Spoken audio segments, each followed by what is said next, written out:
Constitution of Tuvalu Act 2023 and the Pacific Islands Forum Declaration of 2021. The Supreme Pontiff of Hinduism, Bhagavan Sri Nithyananda Paramashivoham, through the line of succession is the present 203rd Emperor of the Hindu Sovereign Kingdom of Surangi Samrajya. He was crowned on the 31st of December 2004 at the age of 26. Thus, by very same principles of the doctrine of continuity, through which the international legal personality of Portugal, Genoa, Poland, Ethiopia, Czechoslovakia, Albania, Austria, Vatican, Tibet, Sovereign Order of Malta, and several other nations has been recognized despite having undergone a period of exile, annexation, occupation by a foreign power, or despite loss of territory. The SPH Nithyananda Paramashivoham, through well-established legal and historical facts about the Hindu sovereign state of the Surangi Samrajyam, derives all sovereign rights and powers of the royal lineage of the Surangi Samrajyam as its 203rd sovereign emperor from his inheritance and continuation of the unbroken succession of the kingdom of Surya Vamsa Surangi Samrajyam Sarvanapitha. Surya Vamsa Surangi Samrajyam, through unification with 20 other sovereign Hindu states and sovereign ecclesiastical, historical entities, became part of the United States of KAILASA, which thus became a sovereign, independent juridical state, with the SPH Nithyananda Paramashivoham as the sovereign.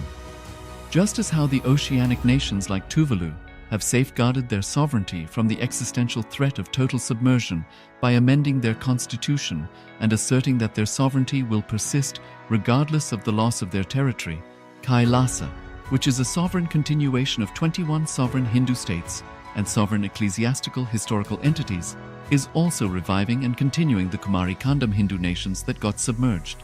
As per the doctrine of continuity, these facts imply that the KAILASA's statehood is recognized by international law and manifests as a natural outcome of well-established historical legal facts. Share your time, talent, and treasure. Become part of KAILASA. Sign up as an eCitizen https://kailasa.ecitizen.info.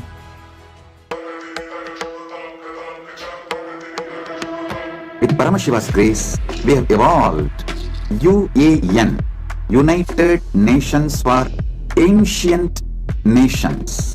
Paramashiva successfully manifested, and now he is introducing this to all of you, to the world formally, United Ancient Nations. It is United Nations for Ancient Indigenous Nations. This is a profound intergovernmental body. More than 100 ancient nations are already part members of this UAN. It is to unite and support all the indigenous nations, indigenous kingdoms all over the world.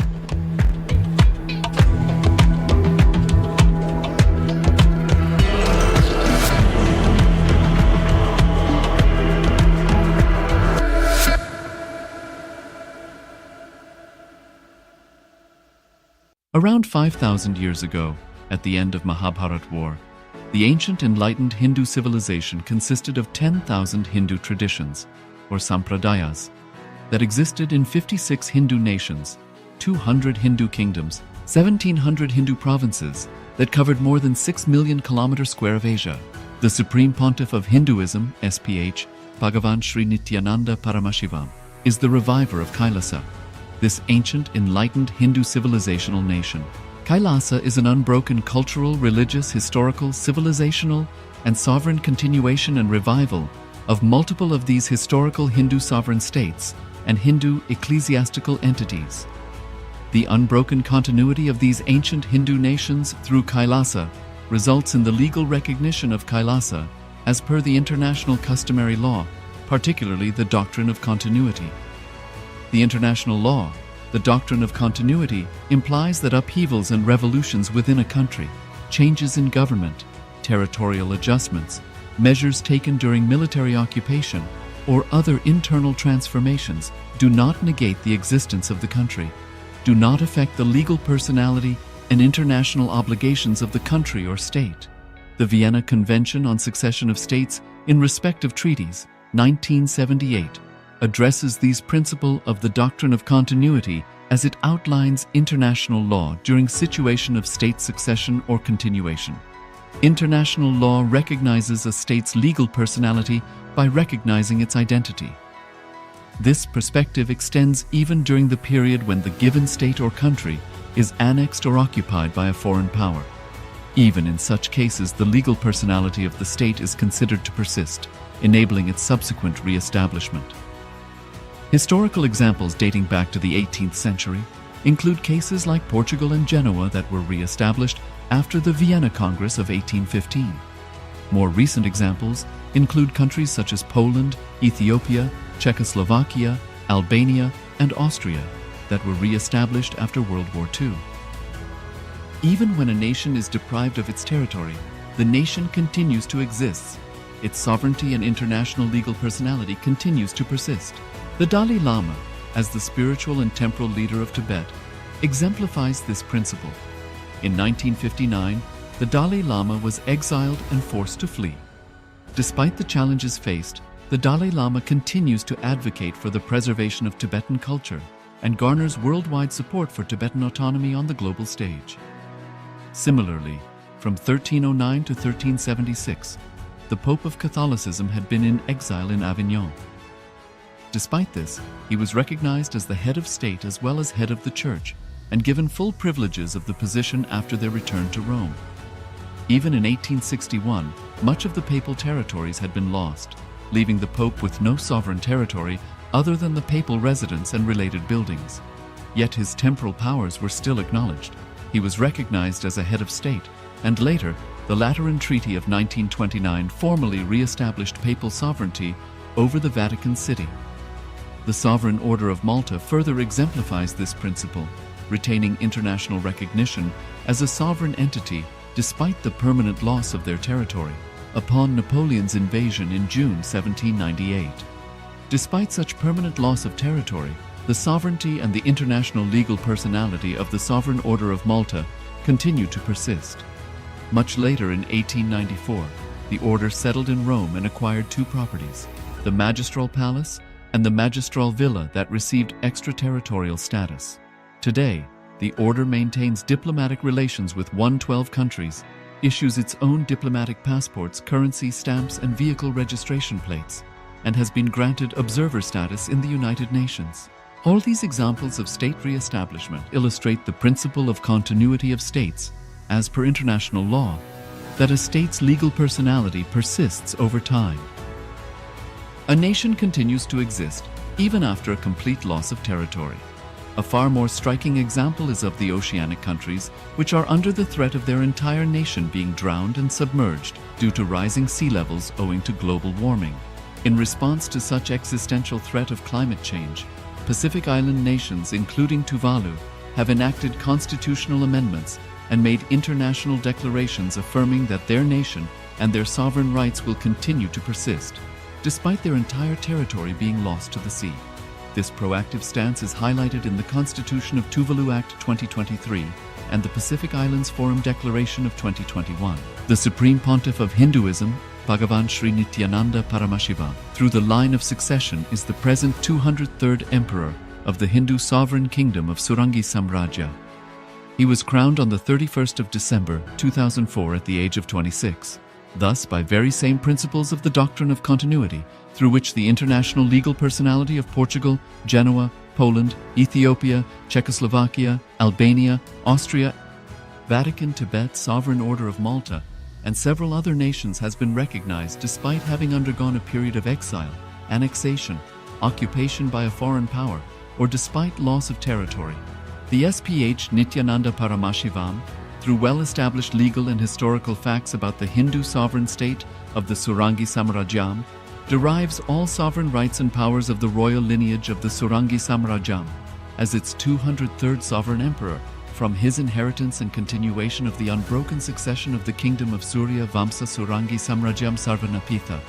Surya Vamsa Surangi Samrajyam, through unification with 20 other sovereign Hindu states and sovereign ecclesiastical, historical entities, became part of the United States of KAILASA, which thus became a sovereign, independent juridical state, with the SPH Nithyananda Paramashivoham as the sovereign. Just as how the oceanic nations like Tuvalu have safeguarded their sovereignty from the existential threat of total submersion by amending their constitution and asserting that their sovereignty will persist regardless of the loss of their territory, KAILASA, which is a sovereign continuation of 21 sovereign Hindu states and sovereign ecclesiastical historical entities, is also reviving and continuing the Kumari Kandam Hindu nations that got submerged. As per the doctrine of continuity, these facts imply that the Kailasa's statehood is recognized by international law and manifests as a natural outcome of well-established historical legal facts. Share your time, talent, and treasure. Become part of KAILASA. Sign up as an eCitizen https://kailasa.ecitizen.info.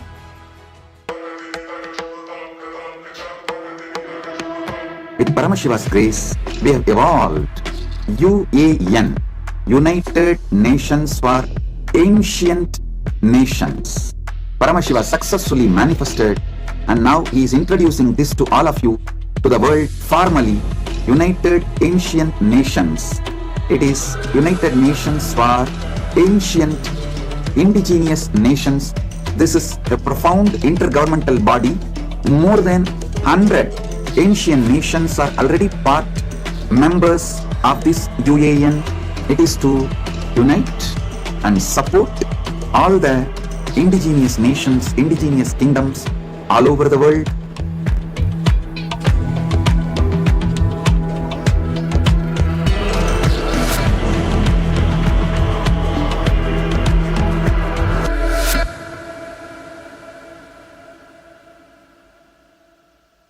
Around 5,000 years ago, at the end of Mahabharat War, the ancient enlightened Hindu civilization consisted of 10,000 Hindu traditions, or sampradayas, that existed in 56 Hindu nations, 200 Hindu kingdoms, 1,700 Hindu provinces that covered more than 6 million kilometers square of Asia. The Supreme Pontiff of Hinduism, SPH, Bhagavan Sri Nithyananda Paramashivoham, is the reviver of Kailasa, this ancient enlightened Hindu civilizational nation. Kailasa is an unbroken cultural, religious, historical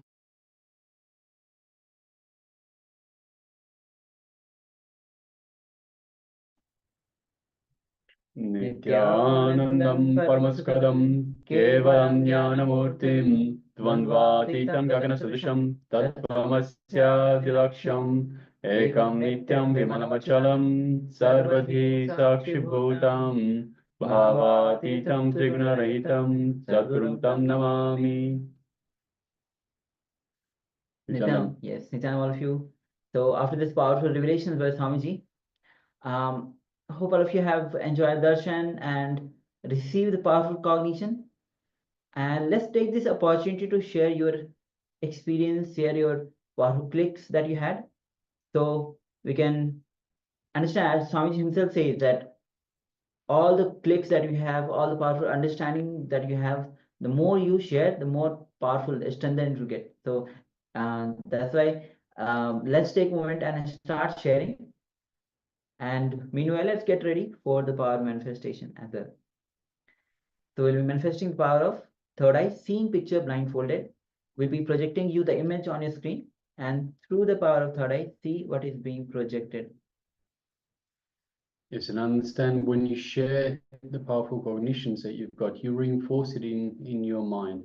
But more so, when you start making it your daily lifestyle, then it's going to stay with you. So understand, you have every powerful cognition that you receive, write it down, keep it with you, look at it again and again and again, and take steps, active steps towards making it your active lifestyle, your everyday lifestyle. Because only then will the powerful cognition stay with you forever. So requesting everyone, please write down your powerful cognitions, share them, and also start practicing them. Start putting it into practice. Make it your daily lifestyle. Yes, so let's get ready. You can cover your eyes now. You can cover your eyes now with the blindfold, and let's get ready.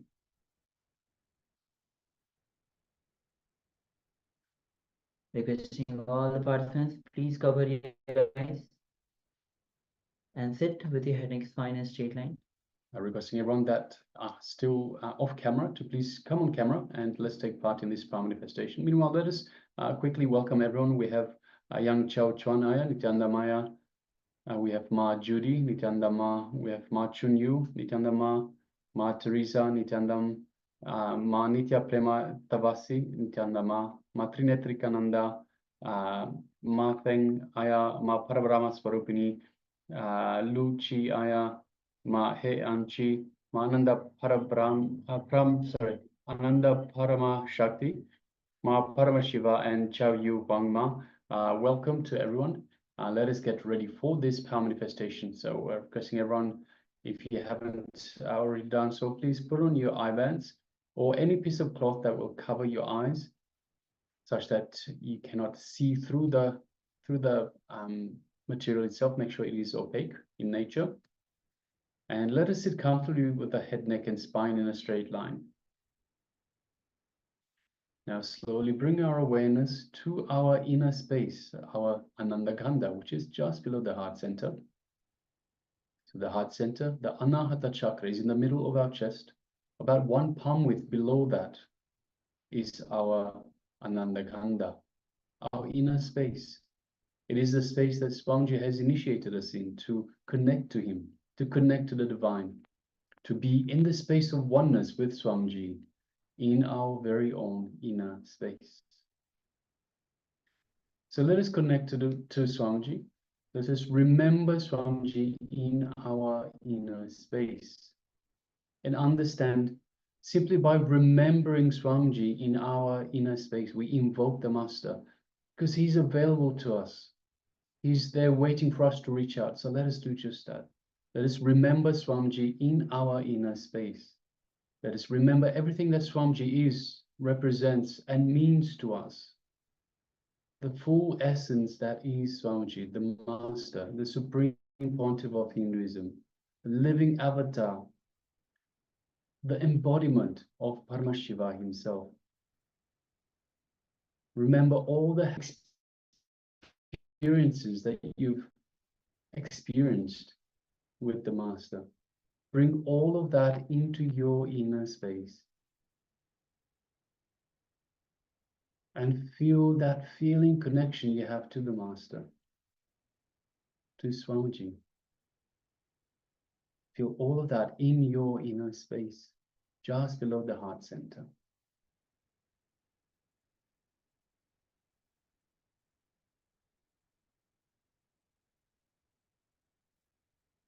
Feel the love, the compassion, the infinite grace that is radiating from Swamiji, from your inner space, and showering upon you. Feel that super conscious energy just permeating your entire body. And feel that space of oneness with Swamiji in your inner space. You are one with Swamiji. You are one with the divine.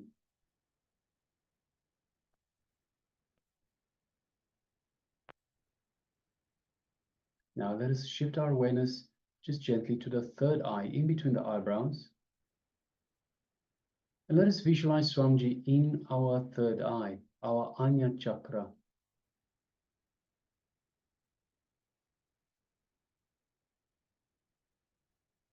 Now let us just lightly gaze through the third eye. So keeping the two physical eyes closed, we gaze through the third eye alone into Swamiji's Anya chakra, into Swamiji's third eye.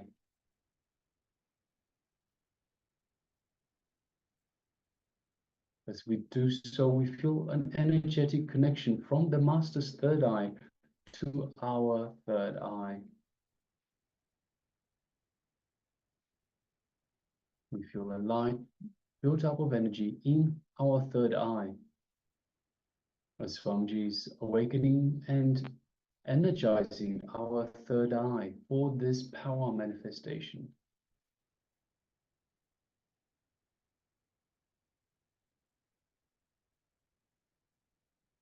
So go ahead and feel all of that in your third eye, your Anya chakra.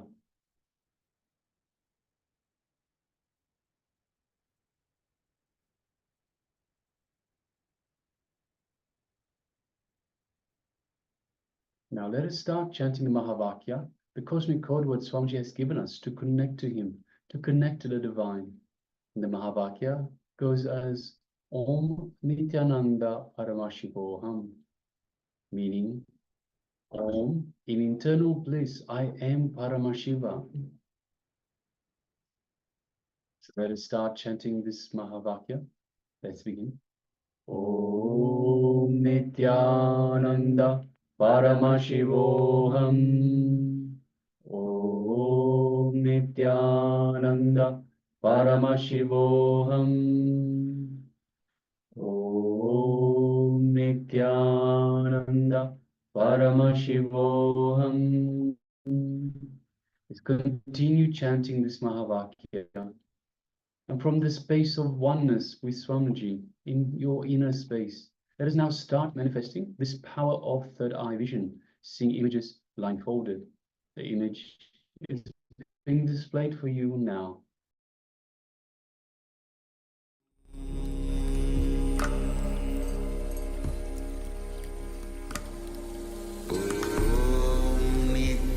Nithyananda Paramashivoham.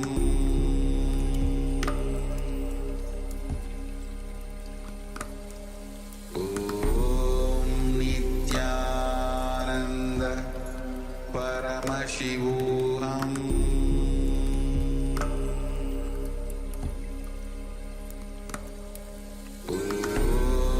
Nithyananda Paramashivoham.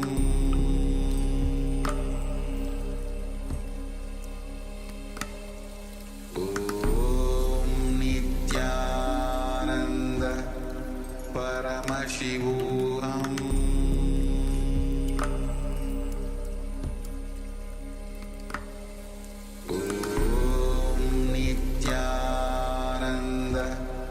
Nithyananda Paramashivoham.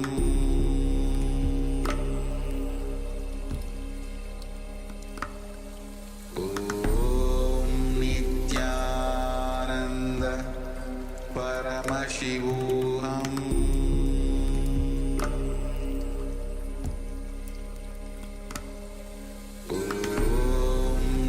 Nithyananda Paramashivoham.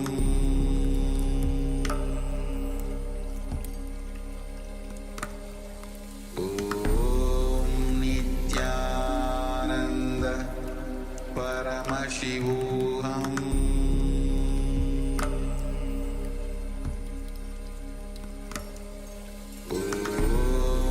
Nithyananda Paramashivoham. Nithyananda Paramashivoham.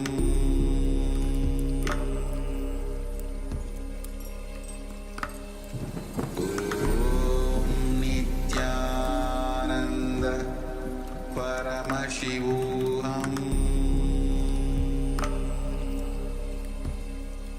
Paramashivoham.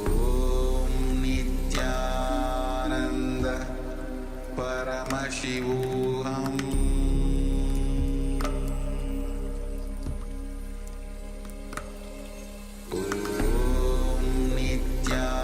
Nithyananda Paramashivoham.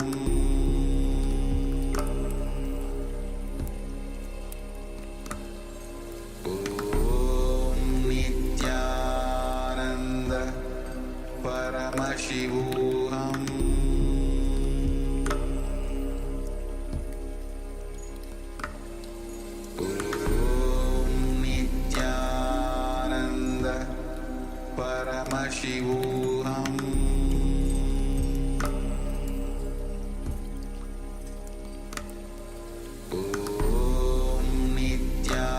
Nithyananda Paramashivoham.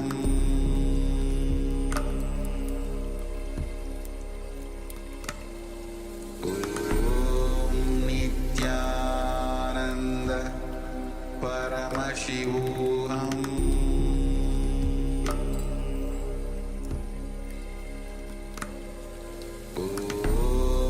Nithyananda Paramashivoham.